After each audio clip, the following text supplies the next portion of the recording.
You're watching Forsaken Joe. Don't forget to like and subscribe. Enjoy the story. Let's begin. Mira slid the manila envelope across the table like she was delivering a pink slip, not ending a marriage. Her fingers were perfectly manicured. Red polish, not a chip on them, and her expression? Smug. She had this little smirk like she'd just cleaned me out in a poker game. "Go live somewhere else," she said. "You're useless to me now." We were in the kitchen of our row house, old place, built sometime back when steel still meant something in this town. Paint peeling off the windowsills. Faucet still dripped if you didn't crank it shut just right. I'd spent the last 15 years coming home to this woman, and now she was shoving me out like yesterday's garbage. She leaned back in her chair, arms crossed, watching me open the envelope like she was enjoying the show. My hands were steady, steadier than they should have been. Inside was a deed transfer, my name replaced, a scribbled signature that was supposed to be mine, and a sale price. $10, I said, snorting. "Eli made me an offer," she said, like she was doing me a favor. "He knows the business better than you ever did." I laughed, a real gut-deep laugh, the kind that catches in your ribs and won't quit. I leaned back and stared at her. Not angry, not hurt, just stunned by how bold she thought she was being. "You think you won," I said. Her smile didn't move. "I don't think. I know. You should have paid more attention. I'd built that machine shop from one lathe and a busted toolbox. 24 years of work. And she thought she could slide a fake deed across the table and take it all for $10? To her new boyfriend? Quick note. Before we start, how's your day going and where are you joining from?" I stood up slow, letting the chair legs screech against the tile. "I gotta hand it to you," I said. "You really committed to the bit." She didn't reply, just watched me like she was waiting for me to blow up, break something, shout. But I didn't, because 4 days ago I'd already made my move. She had no idea. I folded the envelope back up and slid it into my jacket pocket. "That's cute," I said. "You two drew this up during date night or after?" Her eyes narrowed for a second. Just a flicker. I grabbed my keys off the hook and opened the door. "You're gonna want to hang on to that envelope, Mira," I said, stepping outside. "As a souvenir." Then I shut the door and walked straight to my truck. I pulled into the shop parking lot and killed the engine. The building sat quiet, still dark, just the way I left it the night before. Concrete floors, corrugated metal siding, overhead doors dented from decades of forklifts and time. Not pretty, but solid. It didn't always look like this. Back in '01, it was just me and a 20 by 30 rental bay on the east end of town. One lathe I bought at auction for $800, a cracked toolbox, and a loan from First Union at 11% interest. My credit was trash. My truck barely started. I kept a cot in the back behind a curtain so I could sleep between jobs. Didn't matter. I worked 12-hour days, 7 days a week. Fixed busted axles for dairy trucks. Welded rusted-out pipes for the township when their regular guy moved to Florida. Anything that came through the door I said yes to. Paid myself in gas station sandwiches and busted knuckles. Every bolt I turned, every part one machined I earned. Grew slow. One helper. Then a second. Then contracts started rolling in: irrigation systems, grain elevators, municipal water upgrades. I reinvested everything. Didn't even take a real paycheck for the first 5 years. I just wanted the shop to live. Then came the custom medical components. Defense subcontracting. Industrial automation. That's when things got real. Now I've got 32 employees and machines worth more than most people's homes. We turn out precision parts for hospitals, military drones, robotic arms. Things that matter. Things that don't tolerate shortcuts. And she tried to take it all with a ballpoint pen and a printer. I parked myself in my office chair and pulled the envelope back out. Same one she'd slid across the kitchen table like she was queen of the damn universe. Inside was a fake deed, drafted like it came from a dollar store law office. Font didn't match. Clauses didn't make sense. And the signature? Please, I've been signing purchase orders since Bush was president. What she scribbled looked like a drunk squirrel with a Sharpie. My name, barely legible, next to a transfer date from 3 weeks ago. The buyer line? Eli Monroe, Myra's new boyfriend. 6-foot hair gel with a podcast and a crypto tattoo on his wrist. Walks around like he's Elon Musk's smarter cousin because he runs some website that sells wireless garage openers with Bluetooth or some nonsense. I stared at the number on the bottom line. Sale price, $10. 00. I read it twice just to make sure it wasn't missing some zeros. $10, I muttered. Did he pay in Monopoly money? Or was it a gift card? I could feel my jaw tighten. Not because I was afraid. I wasn't. But the insult of it, the gall, that's what boiled my blood. She thought she was slick. Thought she could play business owner while I was busy keeping the place alive. 5 years ago, I gave her access to the books. That's on me. I didn't have time to run production and handle vendor payments, payroll, licensing, taxes. She said she'd help. Said it'd be a team effort. We were married, after all. Then slowly, quietly, she started changing passwords, transferring backups to her laptop, managing the mail, just to keep things efficient, she said. I figured she was being responsible. I didn't question it. I was too busy making sure our new contract with the VA hospital didn't fall apart from a faulty heat treatment cycle. Turns out, she was preparing to stab me in the back. She forged my signature, drew up a deed I never saw, filed it with the county clerk through some online portal using my old logins. I didn't even know they allowed that now. She sold my life's work to her boyfriend for $10 damn. And the idiot accepted it. Didn't question the value. Didn't get a lawyer. Didn't even ask for a damn inspection. Just saw a fancy shop full of expensive machines and figured he hit the jackpot. I leaned back in my chair, staring at the crooked signature. Good luck running it, you smug bastard, I said out loud. Then I grabbed my tablet, logged into the shop security app, and pulled up the deed office alert logs. Right there, 4 nights ago, the attempted digital deed transfer. Flagged, locked, and copied to cloud storage. Lenore Bixby doesn't miss a thing. I cracked my knuckles and got back to work. That deed wasn't just fake. It was going to get them both buried. I clicked out of the security feed and shut the tablet. Mira thought she'd caught me sleeping. Truth was, I'd already gone to war before she even picked up a pen. For days earlier, I'd been sitting in Lenore Bixby's office, 2nd floor of a red brick building across from the county courthouse, right above a dentist who never seemed to have any patience. Her name was stenciled on the frosted glass door in plain block letters. No fancy logo, no slogan, just Lenore Bixby, attorney at law. I walked in. She didn't even look up from her laptop. You're late, she said. Traffic, I lied. She pushed a thick binder across the desk. This is what protecting your life's work looks like. Lenore used to be a JAG military legal. One of those people who learned how to smell blood before it hit the floor. Smart, fast, absolutely no time for bullshit. I liked that about her. She flipped the binder open and pointed at the first page. We're moving the shop into an irrevocable trust.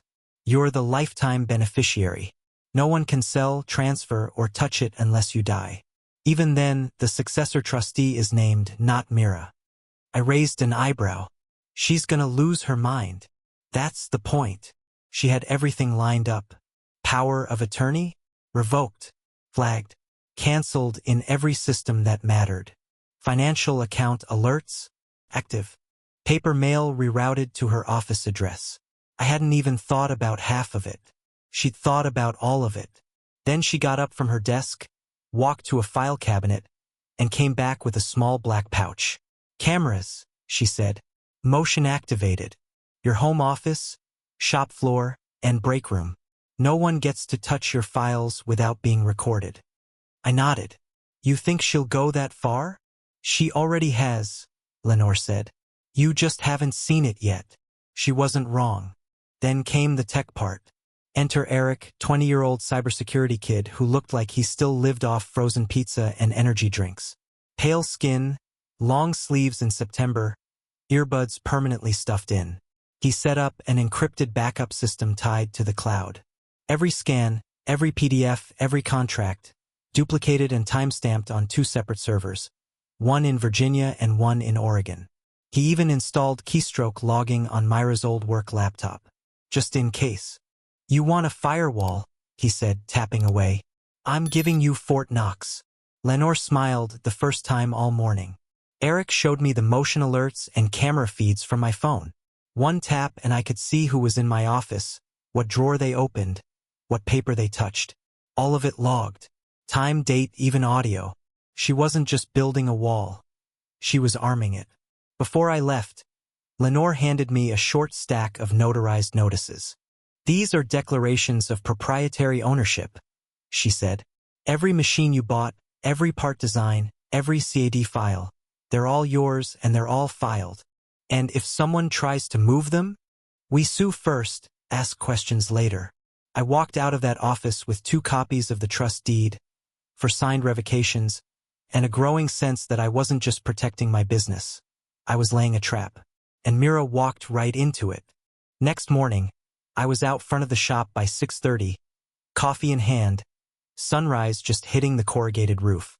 The crew was starting to trickle in: Dave, Nina, Hector. Same people who'd been with me since back when we had to share one restroom and eat lunch in the back of a trailer. 7 on the dot. This shiny black Tesla SUV rolls up like it missed its turn to Silicon Valley. Out steps Eli Monroe, leather loafers, tight jeans, and some kind of vintage band tee that probably cost $200. Aviators on. Hair perfectly styled like he had a wind machine in the car. He grinned like he'd just bought Amazon. I'm the new owner, he said, arms wide, like we were supposed to clap. Dave didn't blink. Just gave him this deadpan look, like he was staring at a busted CNC drive. Oh, Dave said. You got receipts for that? Eli laughed like it was a joke. It's all squared away. Mira handled the paperwork. I sipped my coffee and held the door open. Come on in, boss. Let's give you the grand tour. He strutted through like he owned the place, already tossing out ideas like we were in a pitch meeting. So, first thing, we convert half the shop into an open workspace. Get rid of these big-ass machines and bring in standing desks. Maybe paint the walls. Brighter colors boost productivity. Sure, I said. Nothing like magenta to help mill titanium. He didn't catch the sarcasm, just kept rolling. Oh, and we should get yoga mats for the break room. Maybe bring in a cold brew station. Make it more collaborative. I stopped walking. Collaborative? Yeah, he said, eyes lighting up like a startup conference speaker. This place has great bones. Just needs a little of vision. I nodded, real slow, and let him pass the welding area, the surface grinder, the CAD station where Nina was already working. She didn't even look up. See this machine? I said, tapping the 5-axis mill. That builds spinal brackets for the VA hospital. Real precise. Tolerance within 3 microns. He squinted at it. Can we lease it out? I thought you wanted to replace it with beanbags. He chuckled. I'm flexible. We made it back to the office and I offered him a seat. He plopped down like he belonged there. You want coffee? I asked. Sure. Oat milk if you got it. Right? I stepped into the hallway, pulled out my phone, and opened the camera app. Pulled up last night's feed. There it was. Mira and Eli sneaking into my file cabinets. Her in her bathrobe, him in socks, flashlight in hand. Rifling through legal docs like a couple of teenagers trying to find weed money. I hit record on the screen and started saving clips. Timestamps, angles, audio. Back in the office, he was spinning in my chair like a kid at a dentist's office. Hey, he said, we should host a launch party. Invite local media. Make some noise. Oh, don't worry, I said. Noise is coming. I left Eli spinning in my office chair and walked out to the loading dock, where nobody could hear me. I pulled out my phone and texted Lenore one word. Ready. Her reply came back in under 5 seconds. Summit Club, 8 p.m. The hook was set. At lunchtime, I walked back into the house like I didn't have 3 backup copies of Myra's Crime saved in the cloud. She was at the kitchen table, sipping a green smoothie and scrolling her phone like she hadn't torched a 24-year marriage the night before. She looked up and smiled, a real victory grin this time. Hey, I was hoping you'd stop home. She pulled another manila envelope from her purse. Same exact kind. Slid it across the table like it was a second draft of my eviction notice. This is just a clean move-out agreement, she said. Make things easier. No lawyers, no drama. I sat down across from her and opened it slowly, like I hadn't already heard every beat of this symphony. The front page screamed in all caps. Agreed sale and relocation terms. Underneath that, it was almost comical. Sale price, $10. 00, I read aloud. Wow, you negotiated him up from 5, huh? Her smile twitched, but she stayed in character. We wanted to keep it simple. Direct transfer. Fast paperwork. You two really believe this is legal, don't you? She blinked. It is legal. I set the paper down like it was a kindergarten spelling test. Right? Of course it is. She leaned forward, elbows on the table. Look, I know this is hard, but you can't keep pretending the shop needs you. It needs real vision. It needs modernization. I nodded slowly. And oat milk. Can't forget the oat milk. She gave me this little fake laugh and touched my hand like she still had some piece of control. You're not cut out for what it's becoming. This is best for everyone. I pulled my hand back. You know what? I said, standing up. Maybe you're right. That stopped her cold. Wait, really? Yeah. I've been fighting this in my head for weeks. But maybe it's time to move on. She looked shocked. Genuinely shocked. Like she expected me to flip the table or start crying. Not surrender. So, you'll sign? I glanced at the envelope again, then back at her. Not yet, but I will. She perked up like a kid who just found out school was canceled. Actually, I said, walking over to the fridge, maybe we should celebrate tonight. Just us three. Call it a fresh start. She blinked. Dinner. Summit Club. Hey. Her eyes lit up. Really? Sure, I said. If I'm out, might as well go out with a toast. She beamed, already pulling out her phone to text Eli. I turned back toward the hallway, hiding the grin that was creeping up, because this wasn't a celebration. It was the beginning of the end for both of them. The Summit Club sat on the top floor of a downtown glass and steel high-rise.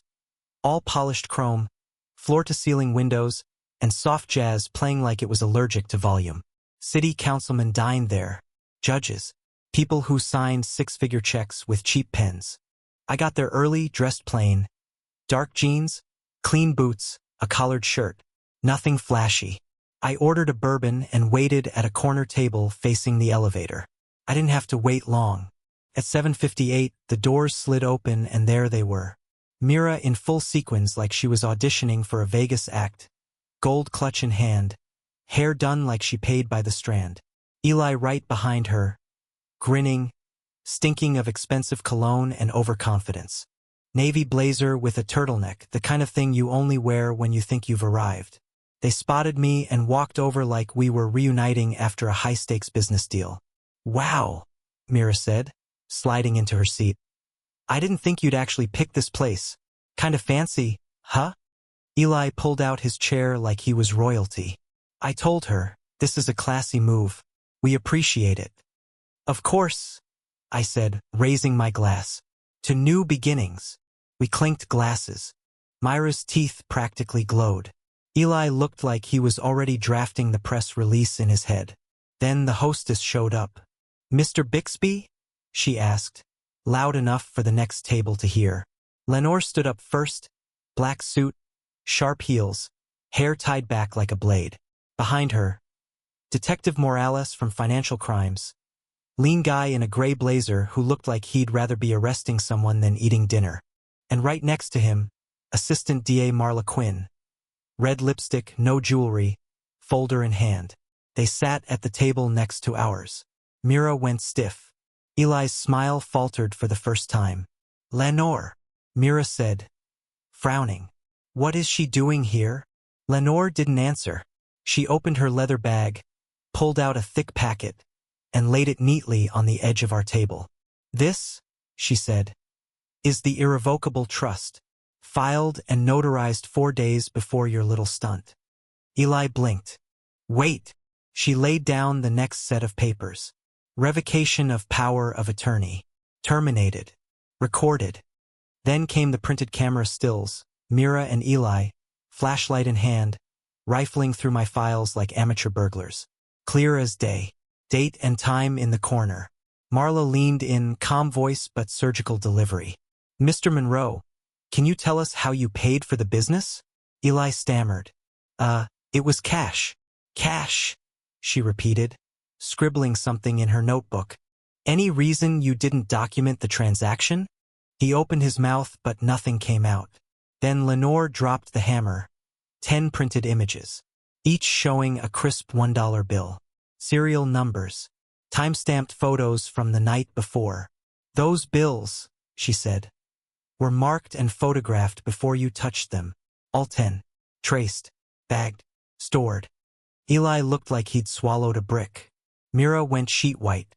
Detective Morales turned toward them. Do you understand what this means? Mira stood up, shaky. You can't just ambush us. Sit down, Lenore said flat. We're not done. Marla slid a business card across the table. You'll be hearing from our office.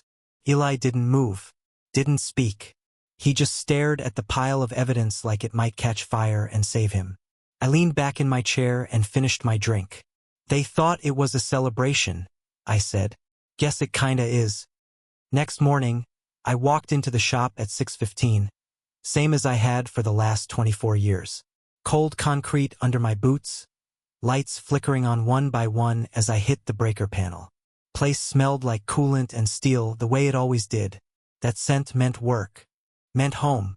Dave was already there, clipboard in hand, walking the floor like a man checking for landmines. Anything missing? I asked. He shook his head.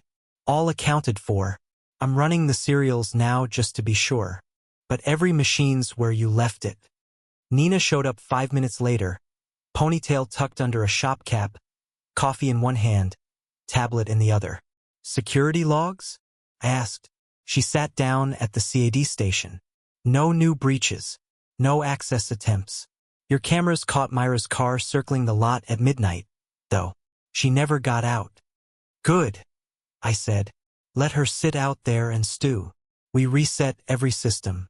Tool chests got locked. Entry codes were wiped and reissued. Server passwords changed. I watched Nina close out Myra's admin profile and delete Eli's guest credentials without blinking. That's it, she said, tapping the screen. They're ghosts now. I opened the shop vault and pulled the ledger. Dave ran down the inventory line by line: CNCs, hydraulic benders, plasma cutter, weld rigs, compressor systems, the rare German lathe we imported last year. Everything tagged. Nothing moved. Lenore had already frozen the linked business accounts. Mira couldn't pull a penny. The county recorder blocked all property transfers under my name pending investigation. Eli wouldn't be flipping anything for a quick profit. Whatever plan they had, strip the shop, sell the machines, cash out and run, it was dead in the water. At 7:42, the text started. Mira, you smug bastard. You set us up. 5 minutes later, you lied to me. You're a coward. Then another. I gave you my life and you ruined it. 10 minutes after that. Please, just call me. I didn't mean for it to go this far. I stared at the screen, thumb hovering over the reply button. Then came the last one, short, desperate, pathetic. You'll regret this.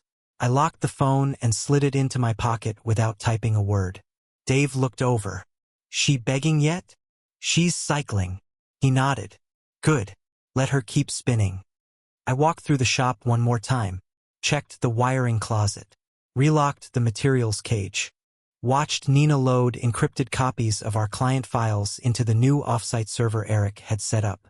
The shop was locked down tighter than a military base, and not one piece of it belonged to her anymore. I didn't need to text back. I was already gone. We showed up to court on a Thursday morning. Gray sky, light drizzle. Same courthouse I'd driven past 1,000 times without ever thinking I'd end up inside it. Second floor, courtroom B. Hard pews, stale coffee in the hallway, and a judge who looked like she didn't have time for drama. Mira walked in first, all black suit like she was headed to a funeral. Maybe her own. Hair tied tight. No makeup. No ring. She sat down like the seat was hotter than she expected. Eli came in 10 minutes late, suit jacket a size too small, hair still trying to impress someone. He looked around like he expected cameras. I didn't say a word, just took my seat next to Lenore, who had a folder so thick it could have been used as a doorstop. Then Marla Quinn stood up. No fanfare, no nonsense. She didn't talk like a lawyer. She talked like a mechanic who already knew what was broken. The irrevocable trust deed was signed, notarized, and recorded 4 days before the attempted sale. Therefore, any subsequent transfer is null, void, and unenforceable. She held up a screen capture of Myra's forged deed. This document is fraudulent. Signature does not match any verified instance. Timestamp proves it was created after the trust was recorded. She clicked again.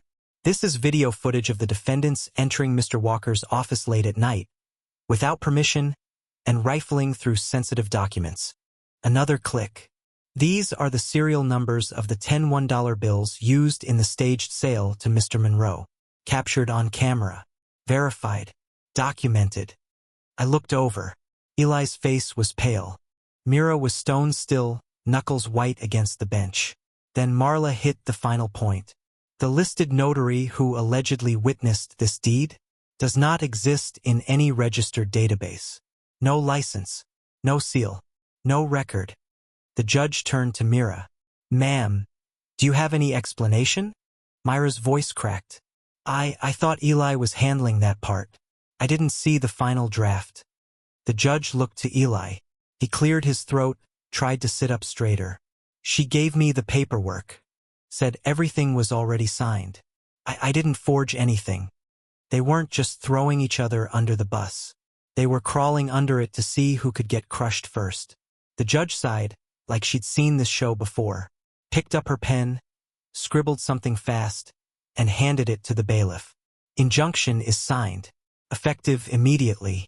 Neither party may access, enter, transfer, or file anything relating to the business entity known as Walker Precision Manufacturing. She turned back to Marla. Proceed with charges. Marla didn't even blink. Counts include deed fraud, forgery, filing a false instrument, and criminal conspiracy to defraud a registered business owner. The judge nodded. Open and shut. Set hearing for full prosecution. Mira slumped in her seat. Eli looked like he wanted to disappear. No press, no applause. Just the sharp echo of a gavel and the weight of everything coming down.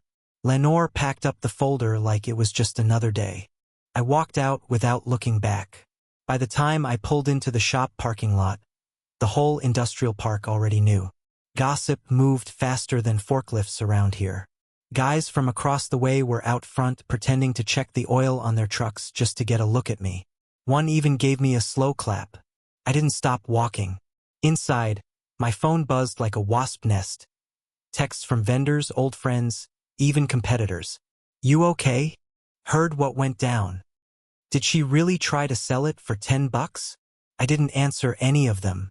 I just walked straight to the break room and taped a sheet of paper to the bulletin board. Shop rules. Effective immediately. 1 shop comes first. 2 crew comes second. 3 truth always. Dave came in holding a box of gloves. Read the sign, nodded once and said, Good order. Eric had already beat me in. He was crouched under the server rack running new fiber lines like he was wiring a command center. Upgrading encryption, he said without looking up. Adding physical access logs, too. Red lights if someone enters? Already installed. Nina rolled in just after 7. No small talk. Just booted her workstation and pulled up the client calendar. VA project needs a materials status update, she said. I'll call their rep directly. We're ahead of schedule. Good, I said. She paused. You want me to prep a press statement? I thought about it for half a second. Nope. Let our work speak louder than their noise. We got to it. Inventory checks. Calibration schedules. Supplier payments. Nothing dramatic. Just the grind, the stuff that actually keeps a place like this alive. At 9:32, Myra's lawyer emailed Lenore. Subject line, Proposal for Peaceful Resolution. like they were trying to settle a parking ticket. Lenore forwarded it to me with one line. Return what you took. Admit what you did. I smiled and deleted it. At lunch, Dave pulled the new hires into Bay 3 and started showing them how to read tolerances off the CNC. No one asked him to, that's just who he was. Nina got 2 clients to re-up contracts that had gone cold. Told them we'd weathered a minor internal disruption and were stronger for it. They believed her. Eric gave me a full audit report with color-coded flags and a new automated alert system. The kid was 20, but he handled security like he'd been in it longer than Mira and Eli knew each other. By 3 o'clock, the shop was humming like it always had, only now it felt sealed tight. Not just secure, bulletproof. They tried to rip out the heart of this place. Instead, they sharpened it. I sat at the same kitchen table where Mira once shoved that manila envelope across the wood like it was a final blow.